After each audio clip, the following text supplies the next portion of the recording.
एकदा हे मूग डाळीचं प्रीमिक्स तुम्ही घरी केलं ना, परत परत करणारच, गॅरंटी देऊन सांगते. नमस्कार, मी दीपाली, नांदेडकर रेसिपीज या चॅनलवर तुमचं स्वागत आहे. आज आपण परफेक्ट मूग डाळीचं प्रीमिक्स आणि त्या प्रीमिक्सपासून हलवा घरी कसा करायचा ते बघणार आहोत. चला तर मग रेसिपीला सुरू करूया.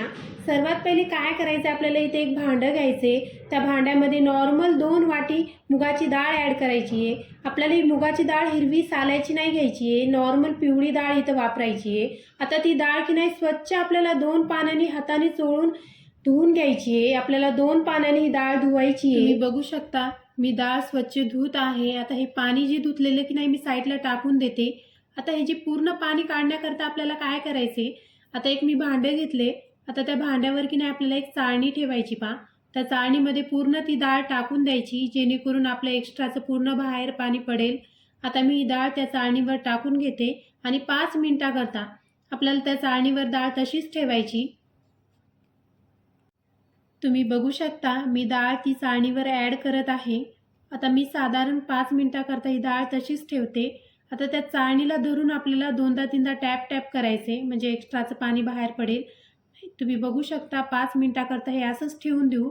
आता एका साईडला काय करायचं, आपल्याला गॅस ऑन करायचा आहे आणि गॅसवर कढई ठेवायची आहे. गॅस आपल्याला कमीच ठेवायचा आहे. आता ती जी आपण डाळ धुतलेली ना त्या कढईमध्ये ॲड करून घ्यायची आपल्याला आणि एकदम कमी गॅसवर आपल्याला लगातार 10 मिनिट ही डाळ भाजून घ्यायची आहे. तुम्ही बघू शकता डाळ मी छान भाजून घेत आहे. गॅस पण माझा कमीच आहे. लगातार आपल्याला हे हलवत राहायचे, नाहीतर ही डाळ खाली चिटकू शकते आणि डाळ जर खाली चिटकली तर मग ते हलवा जेव्हा आपण करतो ना तेव्हा ते प्रीमिक्स पण टेस्टेड नाही लागणार आपल्याला खायला. त्याकरता कंटिन्यू मिक्स करायचे, आपल्याला हलवत राहायचे. आता कशा प्रकारे तुम्ही बघू शकता डाळ एकदम मोकळी झालेली आहे. जी चिटकलेली डाळ पूर्ण अलग झालेली आहे. आता मी कंटिन्यू मिक्स करत आहे आणि आपल्याला पूर्ण ही डाळ की नाही गुलाबी रंग होईपर्यंत ही डाळ आपल्याला भाजून घ्यायची आहे. छान लालसर आपल्याला खमंग ही डाळ भाजून घ्यायची. आता परत मी 2 मिनिट भाजून घेते. छान अशी लालसर डाळ झालेली आहे. गॅस आपल्याला कमीच ठेवायचा आहे. मी तुम्हाला जवळ करून दाखवते. छान लालसर डाळ झालेली आहे. आता एकूण मी 10 मिनिट ही डाळ भाजून घेतली आहे. आता आपल्याला अशीच थंड होण्याकरता ही डाळ सोडून द्यायची आहे. आता मी गॅस बंद केला आहे, डाळ थंड होऊ दिली. आता इथं आपल्याला काय करायची, ती डाळ मिक्सरमध्ये फिरून घ्यायची आहे. तर आता मी ते एक मिक्सरचं भांडं घेतले. आता त्यामध्ये की नाही ती पूर्ण 2 वाटी मी डाळ ॲड करून घेते आणि छान आपल्याला रव्यासारखी एकदम ठोकर ठोकर याचं पीठ तयार करायचे. नाही आपल्याला ठोकर जास्त आणि नाही पण बारीक, एकदम रव्यासारखे पीठ हे आपल्याला तयार करायचे. आता तुम्ही बघू शकता हे पीठ मी मिक्सरमध्ये छान फिरून घेतलेलं आहे. आता मी तुम्हाला बोटावर घेऊन दाखवते मी कशा प्रकारे हे पीठ मिक्सरमध्ये फिरून घेतले. सेम अशाच प्रकारे आपल्याला पीठ फिरून घ्यायचे. आता इथं काय केले मी, आता ते पीठ मी साईडला ठेवून दिले. इथे एक वाटी घेतली. त्या वाटीमध्ये की नाही आपल्याला 2 टेबलस्पून की नाही बेसन ॲड करायचे आणि 1 टेबलस्पून रवा ॲड करायचा आहे. आता रव्याने बेसननी की नाही आपल्याला हलव्याला आणखीन छान टेस्ट येते आणि प्रीमिक्स पण एकदम टेस्टेड लागते आपलं. आता हे छान मिक्स करून घ्यायचे. आता हे आपल्याला साईडला ठेवून द्यायचे. आता मी काय करते, गॅसवर कढई ठेवते. त्या कढईमध्ये की नाही मी साधारण 3 टेबलस्पून तूप ॲड करून घेते. आता मी 1 टेबलस्पून तूप ॲड केले. परत मी 2 टेबलस्पून तूप ॲड करून घेते. तूप छान नॉर्मल गरम झालं ना तर त्यामध्ये आपल्याला काय करायचे, ड्रायफ्रूट भाजून घ्यायचे.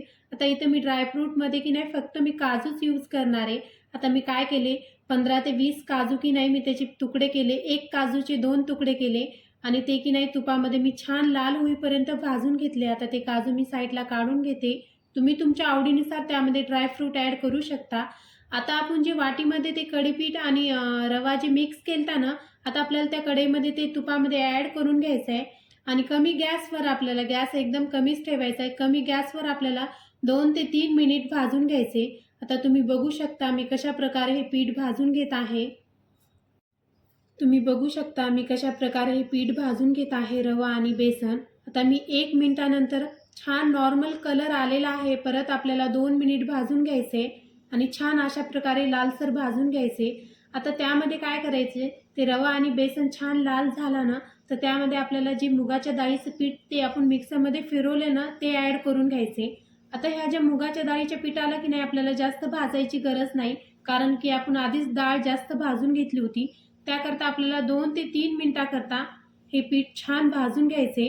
आता पूर्ण मोकळे होईपर्यंत हे पीठ आपल्याला छान भाजून घेतलं ना, तर असंच थंड होण्याकरता ठेवायचे. आता तुम्ही बघू शकता छान पीठ असं एकजीव झालेलं आहे. 3-4 जे इन्ग्रेडियंट रवा, बेसन आणि मूग डाळ छान एकत्र झालेलं आहे आणि पीठ पण छान मोकळं झालेलं आहे. आता आपल्याला काय करायचे, परत 1 मिनिटाकरता एकूण मी 4 मिनिट छान असं भाजून घेतले आणि गॅस बंद करून टाकलाय. आता असंच थंड होण्याकरता ठेवायचे. आता आपलं की नाही मूग डाळीचं पीठ पूर्ण थंड झालेलं आहे. आता मी काय केलं, एक भांडं घेतलं. त्या भांड्यामध्ये की नाही मी ते पूर्ण पीठ मी टाकून घेतलं. एकदम थंड पीठ झाल्यानंतरच आपल्याला त्यामध्ये इन्ग्रेडियंट ॲड करायचे. आता इथं काय केले मी, एकूण की नाही 1 कप मी मिल्क पावडर ॲड केले. पहिले अर्धा कप टाकला आणि परत मी अर्धा कप ॲड केला आहे. आता मी एकूण 1 कप मिल्क पावडर आणि 2 वाटी मी मुगाची डाळ घेतली, तर आपल्याला 1.5 वाटी पिठी साखर ॲड करायची. मिक्सरमध्ये फिरून साखर ॲड करायची आहे आणि त्यामध्ये की नाही ड्रायफ्रूट ॲड करायचे, जे मी काजू भाजून घेतले होते ना तुपामध्ये. आता पूर्ण छान एकत्र करून आपल्याला एकजीव करून घ्यायचे. छान प्रकारे मिक्स करायचे. आता तुम्ही बघू शकता मी कशा प्रकारे मिक्स करून घेत आहे. मिक्स करून घ्यायचे. त्यामध्ये आपण जे 2-3 इन्ग्रेडियंट ॲड केले ना, ते पूर्ण त्या प्रीमिक्समध्ये एकजीव झाले पाहिजे. त्याकरता छान तुम्ही मिक्स करून घ्या. हे बघा मी छान मिक्स केले. आता फ्लेवर करता मी काय करणार आहे, त्यामध्ये मी केसर ॲड करणार आहे. आता 15 ते 20 मी केसरच्या काड्या त्यामध्ये प्रीमिक्समध्ये ॲड करणार आहे. तुम्ही आवडीनुसार त्यामध्ये की नाही विलायची पावडर वगैरे कुटून टाकू शकता. मी इथे केसरच वापरत आहे. आता मी छान हे प्रीमिक्स परत मी मिक्स केले. ते केसर ॲड केल्यानंतर मी प्रीमिक्स छान कंटिन्यू मिक्स करून घेतले. अशा प्रकारे आपलं घरी मूग डाळीच्या हलव्याचं प्रीमिक्स घरी तयार झालेलं आहे. तुम्ही हे प्रीमिक्स नक्की घरी करा आणि जेव्हा तुमचं मन झालं तेव्हा तुम्ही ते प्रीमिक्स काढून अवघ्या 5 मिनिटामध्ये हे हलवा घरी करू शकता. आता काय करायचं, आपल्याला जी प्रीमिक्स केले की नाही, काचेच्या भरणीमध्ये भरून तुम्ही फ्रीजमध्ये पण ठेवू शकता आणि फ्रीजच्या बाहेर पण ठेवू शकता. आरामशीर 6 महिने प्रीमिक्स घरी राहते. हे बघा असं मस्त आपलं प्रीमिक्स तयार झालेलं आहे. आता मी त्या प्रीमिक्सपासून हलवा कसा करायचा ते दाखवणार आहे. आता मी एक पातेलं घेतले. त्या पातेल्यामध्ये की नाही मी एकूण 2 कप दूध ॲड केले. आता दूध छान आपल्याला गरम करून घ्यायचे आणि ते दूध साईडला ठेवायचं गरम केलेलं. आता मी काय केले, गॅस ऑन केलाय, गॅसवर कढई ठेवली. त्यामध्ये की नाही आपल्याला एकूण 5 ते 6 टेबलस्पून तूप ॲड करायचे. आता मी काय करते, पूर्ण तूप त्यामध्ये ॲड करून घेते आणि छान गरम झालं ना, तर आपल्याला 1 कप ते प्रीमिक्स ॲड करायचे. आता तुम्ही बघू शकता मी तूप ॲड करून घेतलेलं आहे. आता त्यामध्ये की नाही मी तूप छान गरम झालं ना, की आपल्याला त्यामध्ये 1 कप प्रीमिक्स ॲड करायचे. आता मी प्रीमिक्स ॲड करून घेते आणि कमी गॅसवर, आपल्याला जास्त भाजायचं नाही, अवघे 2 मिनिट कमी गॅसवर भाजून घ्यायचे तूप सुटेपर्यंत. आता मी की नाही त्या तुपामध्ये 1 कप प्रीमिक्स ॲड करून छान भाजून घेत आहे. आता जेव्हा आपण त्या प्रीमिक्स तुपामध्ये ॲड केलं ना, ते एकदम असं पातळ पातळ होते, कारण की आपण त्यामध्ये साखर ॲड केलेली आहे. त्यामुळं की नाही साखरेला कसं पाणी सुटते तसं एकदम पातळ होते. आता तुम्ही बघू शकता मी प्रीमिक्स, आता आपल्याला एकूण 4 मिनिटाकरता हे प्रीमिक्स भाजून घ्यायचे. आता मी ती साखर, त्या पिठी साखर टाकल्यामुळं एकदम आपलं हे प्रीमिक्स की नाही स्टार्टिंगला पातळ होणार आहे. म्हणजे आपल्याला वाटेल की बापरे भरपूर तूप झालं, तसं काही नाही, कारण की ते साखरेमुळं पातळ होणार आहे आणि परत की नाही ते आपलं घट्टच होते. तुम्ही बघू शकता व्हिडिओमध्ये. आता अशा प्रकारे की नाही साखर छान मेल्ट झालेली आहे त्या प्रीमिक्समधली. आता परत मी की नाही 2 मिनिटाकरता छान भाजून घेते. एकूण मी हे 4 मिनिटाकरता मी भाजून घेणार आहे. तुम्ही बघू शकता प्रीमिक्स आपलं छान 3 ते 4 मिनिटाकरता मी भाजून घेतले. आता यामध्ये काय करायचं आपल्याला, तुम्हाला म्हणलं होतं मी स्टार्टिंगला, जेव्हा आपण प्रीमिक्स त्या तुपामध्ये ॲड केलं ना, तर पातळ होईल, कारण की त्यामध्ये आपण साखर ॲड केलेली आहे. आता तुम्ही बघू शकता कशा प्रकारे आपलं पीठ भाजून छान घट्ट झालेलं आहे. आता त्यामध्ये आपल्याला गरम दूध ॲड करायचे, उकळीचं दूध. बरं, जर तुम्ही स्टार्टिंगला दूध गरम केलं आणि जर तुमचं दूध जर थंड झालं असेल, तर परत तुम्ही साईडला की नाही 5 मिनिटाकरता तुम्ही ना दूध गरम करून घ्या. गरम गरम दूध टाकलं ना, तर आपला की नाही हलवा छान फुलल्या जाते. आता मी दूध की नाही 2 कप घेतलेले, आपल्याला पूर्ण दूध लागणार आहे. तुम्ही व्हिडिओमध्ये बघू शकता. थोडं थोडं दूध करून आपल्याला हे 3दा दूध ॲड करायचं, एकदम दूध नाही ॲड करायचे. आता मी स्टार्टिंगला थोडं दूध टाकून घेतलं आणि छान कंटिन्यू 1 मिनिट मी मिक्स करून घेतलं. परत मी अर्धं दूध ॲड केलं आणि परत छान कंटिन्यू मिक्स केलं. असं करून आपल्याला 3दा दूध टाकायचे. आता तुम्ही बघू शकता मी कशाप्रकारे दूध ॲड करून घेतले आणि छान मिक्स करून घेतलेला आहे. गरम गरम दूध टाकल्यामुळे आपला हलवा किती छान फुललेला आहे. इथे गरमच दूध यूज करा. तुम्ही दुधाच्या जागी पाणी पण यूज करू शकता, कारण की मी त्यामध्ये मिल्क पावडर पण ॲड केले आणि परत मी दूध पण यूज केले. आणखीन छान टेस्ट येते आपल्या हलव्याला. एकदम जे लग्नामध्ये जे कार्यक्रमामध्ये जे हलवा भेटते ना, एकदम टेस्टेड सेम तशीच चव आहे हलव्याची. तुम्ही रेसिपी नक्की ट्राय करा. आता परत मी राहिलेलं दूध त्यामध्ये मिक्स केले. एकूण 2 कप मी त्यामध्ये मिक्स करून छान मिक्स केलेला आहे. आता तुम्ही बघू शकता अशा प्रकारे आपल्याला मिक्स करून घ्यायचे. तुम्ही बघू शकता मी छान मिक्स करत आहे. आता मी जसं जसं मिक्स करत आहे तसा तसा ते आपला हलवा की नाही छान फुलल्या चाललाय. आता मी परत एकदा कंटिन्यू छान मिक्स केले. आता आपल्याला काय करायचे, हे छान मिक्स केलं ना तर आपल्याला अवघ्या 2 मिनिटाकरता की नाही झाकण देऊन ठेवायचे. आता मी छान मिक्स केले. आता मी त्यावर 2 मिनिटाकरता झाकण देऊन ठेवते.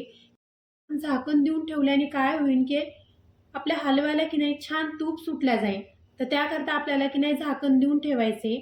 आता तुम्ही बघू शकता मी 2 मिनिटानंतर झाकण काढलेलं आहे. छान प्रकारे आपल्या हलव्याला तूप सुटलेलं आहे. आता परत मी एकदा मिक्स करून घेते आणि मी काय करते, गॅस बंद करून टाकते. आता अशा प्रकारे आपला प्रीमिक्सपासून हलवा तयार झालेला आहे. आता मी गॅस बंद केलेला आहे. आता मी कढई गॅसवर काढून घेते आणि आता मी एक ट्रेमध्ये तुम्हाला गार्निश करून दाखवते. आता मी इथं हलवा गार्निश करण्यासाठी इथे एक मी प्लेट घेतली आहे. आता त्या प्लेटमध्ये की नाही मी हलवा काढून घेते. तुम्ही बघू शकता किती छान असा आपला हलवा तयार झालेला आहे. तुम्ही ही रेसिपी नक्की ट्राय करा आणि तुम्हाला हे व्हिडिओ आवडला असेल तर लाईक करा. आता भेटूया नेक्स्ट व्हिडिओमध्ये. तोपर्यंत बाय बाय.